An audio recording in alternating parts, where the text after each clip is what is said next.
자, 그다음에 이제 우리 국방부에 대해서 얘기를 좀 해볼까요? 지금 뭐 오늘 아침에 대통령실에서 엄청 화가 나가지고 네. 그냥 뭐 9.19 합의 다 파기해 남북 정상회담 했던 거 그것도 네. 다 물려 지금 해서 예. 상당히 강공으로 나왔는데 네. 제대로 된 목소리가 이제 나오는 것 같습니다. 예.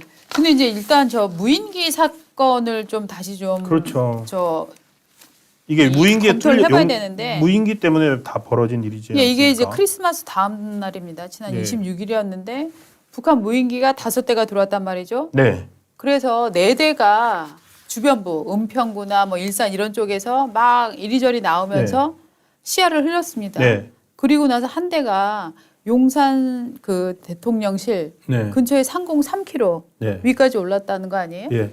제가 이게 좀 찾아봤더니 저도 몰랐는데 그러니까 서울 시내에 예. 비행 금지 구역이 있다고 합니다. 네. P73. 예. 이 P73은 어디냐면은 서울시청, 중구, 남산, 서초 네. 동작 일부 네. 포함해서 용산까지. 예. 예. 그러니까 대통령실과 국방부 청사를 중심으로 반경 한 3.7km. 맞습니다. 거기가 이제 P73인데 이번에 들어온 무인기가 아까 지금 3km까지 들어왔다고 했지 않습니까? 네. 들어와서 그 P73 경계를 싹 스쳐서 네. 지나갔대요. 네. 그러니까 정확하게 그 경계에 와가지고 예. 보여주고 간 거예요. 우리 네. 여기까지 올 수 있다. 그렇죠. 그렇게 했고 그 사이에 그날 이제 우리가 무인기 떴다고 해서 난리가 났었잖아요. 근데 나머지 4대는 예. 그러니까 이 용산까지 성모. 강화, 성모 이런 데 네. 들어와 있었죠. 예. 그러니까 그럼 이 한 대가 들어올 때까지 어떻게 들어와? 얘는 저공 비행을 해가지고 네. 한강 하구에서부터 저공 비행을 해서 들었대요. 파주에서 김포 이렇게 이제 이렇게 예. 쏙 들어온 거잖아요. 그렇게 들어왔고 예. 그 사이에 나머지 4대가 네. 교란을 교란을 한 거예요. 그렇죠. 그러니까 이건 작전을 한 거죠. 작전을 한 거예요. 예. 그런데 우리는 우리 어땠습니까? 그 사이에 우리는 강원도에서 공격기 하나 떠다가 네. 추락하고 우왕좌왕 네. 이게 너무너무 굴욕적입니다. 저는. 맞아요. 근데 이게 정확히 문재인 정부 시절에 맺었던 9.19 합의, 2018년 예. 9.19 합의를 위반을 하는 겁니다. 뭐라고 얘기를 했냐면 이때 합의 내용을 보면 군사 분계선 10에서 40km 일대에서 비행 금지 및 예. 해상 활동 금지. 지금 네. 예. 지도 보십시오. 네, 네. 요건데요. 그러니까 군사 분계선을에서 어떤 군사 활동이나 이런 거 하려면 무인기 지나가면 안 되거든요. 네. 그래서 9.19 합의 이후에 저기 관측 초소도 다 네. 상징적으로 관측 초소도 폭파하고 네. 뭐 대공포도 철수시키고 막 네. 그렇게 했지 않습니까? 예. 그러니까 그렇게 해놓은 틈을 타서 네. 쟤네들은 지금 들어온 거예요. 맞습니다. 그래서 9.19 군사 합의가 발효된 이후에 네. 지금 이번이 17번째랍니다. 예. 17번째. 예. 그러니까 17번째는 그냥 그 찔러만 본 게 아니고 지금 용산 3km 앞에까지 왔다 간 거예요. 맞아요. 자, 용산 3km까지 왔다 갔는데 그러니까 요거는 다시 말씀드리지만 2018년 9월 19일 채택된 남북 군사 합의, 남북이 육상, 해상, 공중에서 일체 적대 행위를 하지 않는다 네. 하는 요거를 완벽하게 위반을 한 거거든요. 그렇기 때문에 그런데 이제 사실 그에 상응해서 문재인 전 대통령은 저거 전단 띄워서는 안 돼. 그다음에 그렇죠. 확성기 하면은 안 돼. 그랬죠. 해갖고 다 뜯어내잖아요. 네. 초소도 뜯어내잖아요. 초소도 떠들었죠. 네. 그렇게 했는데 북한은 계속 보이고 17번이나 땡큐 하면서 사실은 계속 그 짓을 해온 거잖아요. 네, 그래서 저는 지금 대통령실에서 보이는 반응이 예. 정상적인 거라고 생각됩니다. 그런데 저는 이 9.19에 대한 문제를 하는 거는 지극히 정상적이고 정상. 오히려 정말 국민들이 야, 속 시원하다라고 네, 맞습니다. 볼 수 있다고 생각을 예. 하는데요. 당연히 문제는 해야 뭐냐면 되죠. 예. 문제는 뭐냐면 우리 국방부입니다. 예. 우리 국방부 뭐라 그랬어요? 아니다. 그렇죠. 대통령실 근처까지 오지 않았다라고 얘기를 했었어요. 그렇죠. 처음에 얘기 나왔는데 네. 아니라고 했죠. 네.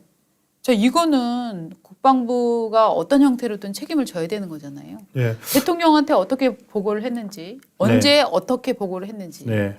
그 다음에 언제 이게 결국은 요 P73 요 구역을 스쳐 지나간 걸 인지를 했는지, 네.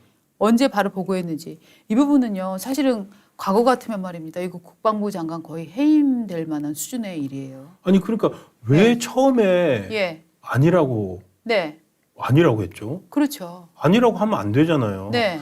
예를 들어서 그때 당시에 북한 무인기가 들어와 있어가지고 네. 그게 좀 기밀이다. 네. 그러면은 뭐 일시적으로 숨길 수도 있는데 그렇죠.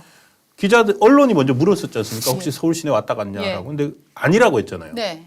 뭐 노코멘트도 아니었죠. 그렇죠. NCND, 예. No Confirm, No Deny 해갖고 이제 그야말로 전략적인 모호성을 취하는 거죠. 확인해줄 수 없다라든가. 예. 그것도 아니었죠. 주사 중에 있다라든가 하는 예. 것도 아니고 아니라고 아니라고 해보죠. 했잖아요. 그럼 이건 거짓말인데. 그렇죠. 국방부 장관이 이재명인가? 그러니까. 이재명식인데 이거는. 그러니까 이거 이재명식이잖아요. 네. 그러니까 이러면 안 되는데요. 이거는 저는 굉장히 문제가 있었다고 생각을 합니다.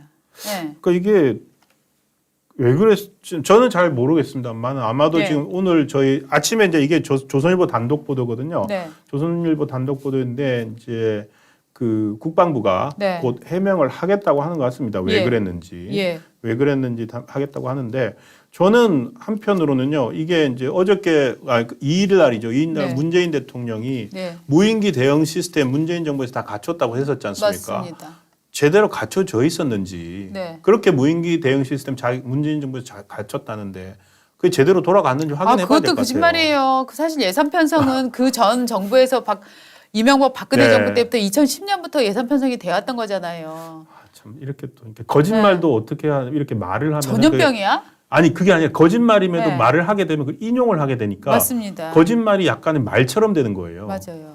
그러면서 공직자의 말은 되게 중요하고 방금 말씀하신 것처럼 NCND 하면 되는데 네. 기자들한테 물어볼 때요. 기자들은 NCND 해버리면은 못 쓰는 경우들이 많아요. 네. 기자가 상당히 큰 소스를 가지고 제가 취재할 때도 확인을 했는데도 당사자한테 물어봤을 때 당사자가 컨펌을 안 해주면 또 못 써요. 맞습니다. 질러버리는 기자들도 있긴 있습니다만. 근데 그걸 안 하고 단호하게 네. 아니다라고 했던 거는 예. 기사가 안 나가게 막겠다라는 의도가 강한 거예요. 네. 이거는 국방부에서 저는 책임을 해명을. 물어야 되는 예. 거. 일단 국방부의 설명을 먼저 들어야 되는 거고요. 예. 그 다음에 이거는 책임을 물어야 되는 사안이라고 생각을 합니다. 예. 크리스 한님이 슈퍼챗 써주면 갑자기 나라 어른 행세하는 문희상 국회의장 시절 만행을 들려주세요. 패스트트랙 이런 거 네, 저 했었죠. 그 다음에 우리 오아시스 회원님 감사드립니다. 예. 윤석열 대통령을 굉장히 좋아한다고 적어주셨어요. 아 진짜 그런 거. 그러니까 이게 뭐 네. 저기 9.19 군사 합의 이제 우리가 뭐 이제 더 이상 지킬 필요 없고 네, 남북 정상회담 남북 회담 때 했던 거 지킬 필요 없다. 그건 뭐 시원한데 그것보다도 지금 말씀하신 대로 국방부가 이런 중차대한 사안에 대해서 네. 처음에 사실 정보를 예. 얘기해주지 않은 게 어떻게 보면 네. 더 큰 거네요. 네, 저는 요 부분 국방부에 대한 정리 굉장히 필요한 것 같고요. 예, 그다음에 그 북한이 제일 무서워한다는 확성기. 예. 확성이 빨리 확성기도 이제는 저희는 해야 된다고 생각을 합니다. 예. 그 사실 박상학 씨가 뭐 풍선 날려 보내기 이런 거 얼마나 많이 애썼습니까? 그런데 그렇죠. 박상학 씨가 정말 문재인 정부에서 정말 힘들었잖아요. 지금 네. 제일 박상화 씨 저도 한 몇 번 네. 만나뵈서 아는데, 네, 그러니까 남북 그 뭡니까 개성공단 남북 연락사무소 네. 폭파. 네. 그럼 그것 때문이에요. 맞습니다. 그러니까 정부 차원에서는 확성기 다 없애고 네. 삐라 안 보내는데 네. 민간 차원에서 계속 날라오니까 네.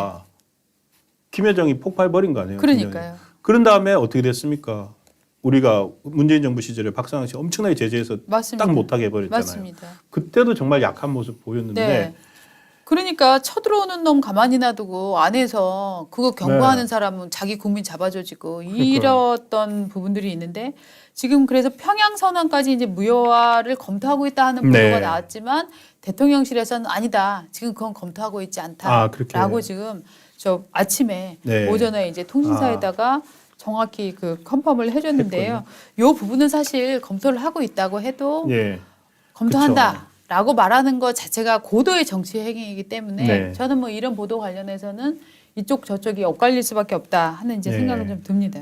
근데 이게 보니까 의지면 된대요. 그러니까 네. 저기 그 남북 공동선언 했던 거 평양 선언이나 예, 그다음에 9.19 군사 합의 네. 이런 것들이 당시에 문재인 정부가 네, 야당이 있으니까 네. 국회 동의를 안 거쳤대요. 네. 국회 비준을 안 받았고 맞습니다. 그냥 국무회의에서 의결해서 의결해버렸죠. 해버렸기 때문에 네. 이번에 이걸 폐기하는 과정에도 네, 국회 동의 안 받아도 네. 된다는 거예요. 저는 사실 그때 깜짝 놀란 게 어느 날 아침에 눈 떠보니까 네. 대통령이 북한 땅에 가 있었잖아요. 그렇죠. 저는 정말 그거 보면서 진짜 깜짝 놀랐어요. 왜냐하면 기본적으로 북한은 우리나라의 최대 위협국인데, 네. 그렇죠? 아직 그렇죠. 종전 선언도 나오지 않았는데 그렇습니다. 그 땅에 가갖고 철퍼덕이 거기서 손잡고 앉아 있는 걸 보면서 야 이거는 정말 법리적으로 해석을 해보면 이거는 진짜 이적행위 내지는 국가 원수로서의 기본적인 국민에 대한 신이 이걸 저버린 게 아닌가. 왜냐하면 맞습니다. 국가 원수가 자기 육신을 북한 땅으로 데려간다라고 하는 거는 네. 개인이 여행 가는 게 아니잖아요. 그렇습니다. 그때 저는 그때 깜짝 놀란 게 상당수의 사람들이 그걸 그냥 이벤트로 받아들이고 네. 그냥 당연시했던 부분들 그 부분 때문에 저는 정말 깜짝 네. 그래서 제가 그때 생각을 했습니다. 아 내가 너무 그야말로 고루하게 생각을 하는 건가 했는데 저는 지금 사실 다시 따져봐도 과연 그때 대통령의 행위가 대한민국 헌법을 준수하고 적법했는가에 대해서는 네. 이게 무슨 뭐 정권 때문에 무슨 뭐 감옥을 보내야 한다 뭐 이런 얘기가 아니라 정권이 얼마나 합법적이었던가 네. 얼마나 그 과정이 헌법적이었던가 예, 예. 헌법에 충실했던가 네. 대한민국 수호자로서 그 부분은 저는 한 번쯤 좀 논리적으로 좀 따져보는 게 굉장히 중요하다고 생각을 해요. 아마도 이제 네. 지금 이게 그 당시 이제 국회 동의 안 거친 거 이런 것들까지 검토하는 걸 보면은 네. 아마도 네. 뭔가 알아보고 있지 않은가 싶은 네. 생각은 해봅니다. 예. 그리고 지금 댓글에 아이고 지나갔나 주유천하님이 달아주셨는데요. 네. 너무 재밌어서 그리고 정말 좋은 아이디어여서 네. 확성기를 다시 설치할 때 확성기는 최신형 아까 저희가 삼성전자 최고 1억 1,000만 원짜리 했잖아요.